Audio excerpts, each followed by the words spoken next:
স্পষ্ট আজকের এই ককটেল বিস্ফোরণ, বোমা বিস্ফোরণ প্রশাসনের সহায়তায় হয়েছে। আমরা এখানে আসার সাথে সাথে কেন বিদ্যুৎ বন্ধ করে দেওয়া হয়েছিল? তারা বিদ্যুৎ বন্ধ করে দিয়েছিল স্পষ্টভাবে আমাদেরকে খুন করার পরিকল্পনায় এখানে বোমা বিস্ফোরণ করা হয়েছে। আমরা এর বিচার চাই। কোন সন্ত্রাসীর ঠিকানা এই সাভারে হবে না।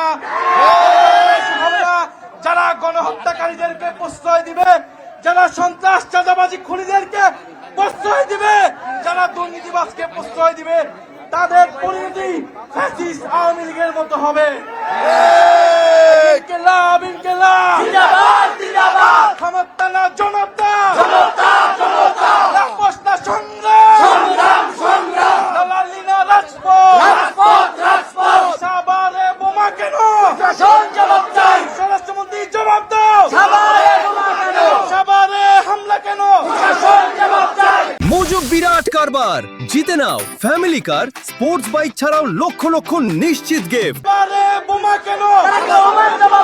বোমা করে এই আন্দোলন ভয় দেখিয়ে এই আন্দোলন, পুলিশ দিয়ে এই আন্দোলন, বোমা মেরে এই আন্দোলন, ককটেল দিয়ে এই আন্দোলন, ককটেল দিয়ে এই আন্দোলন।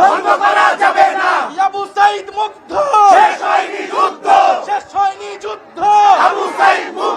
আবু সাইদ স্মরণে, জুলাই শহীদ স্মরণে দিয়েছি তো রক্ত, আরো দেব রক্ত, রক্তের বন্যায় ভেসে যাবে অন্যায়। আবু সাইদ মুগ্ধ, শেষ হয়নি যুদ্ধ। বন্ধ করা যাবে না, ভয় দেখিয়ে এই আন্দোলন বন্ধ করা যাবে না, ককটেল দিয়ে এই আন্দোলন বন্ধ করা যাবে না। দিয়েছি তো রক্ত, আরো দেব রক্ত, দিয়েছি তো রক্ত। প্রিয় সাভারবাসী, আমরা আছি, এনসিপি আপনাদের সাথে থাকবে। যত ভয় ভীতি রক্তচক্ষু থাকুক, যাত্রা ভণ্ডুল করার চেষ্টা করা হয়েছে। এবং বিদেশে আছেন আমাদের দিলশান আপা, উনি এই সাভারে দাঁড়িয়েছিলেন, নির্বাচন করেছিলেন শাপলাকলিতে, তাকে পরিকল্পিতভাবে ষড়যন্ত্র করে যারা হারিয়ে দিয়েছে তারা আজকে বোমা হামলায় জড়িত। খতিয়ে দেখতে হবে, তারেক রহমানকে জবাব দিতে হবে। নাবিলা তাসনির এবং সালামুল্লাহ রনি ভাইয়ের নেতৃত্বে ঢাকা উত্তর এনসিপি দুর্বার গতিতে এগিয়ে যাবে। যুব শক্তি, নারী শক্তি এবং সকল সহযোগী শক্তি এবং আপামর জুলাই প্রতিরোধ গড়ে তুলুন। চাঁদাবাজিদেরকে, চাঁদাবাজ, মাদক, সন্ত্রাস এলাকা ছাড়া করুন। এমপিকে গিয়ে জিজ্ঞাসা করুন, ভোট ষড়যন্ত্র করে, ভোট জালিয়াতি করে তিনি এসেছেন, কিন্তু মাদক কারবারি এবং সন্ত্রাসীদের প্রশ্রয় দিচ্ছেন, প্রশ্রয় দিচ্ছেন। এই সাভারকে সন্ত্রাসের আবহাওয়ারণ্য পরিণত করেছেন। আমরা স্পষ্টভাবে বলে দিতে চাই, এই সাভার থেকে গণ অভ্যুত্থানের যাত্রা শুরু হয়েছিল,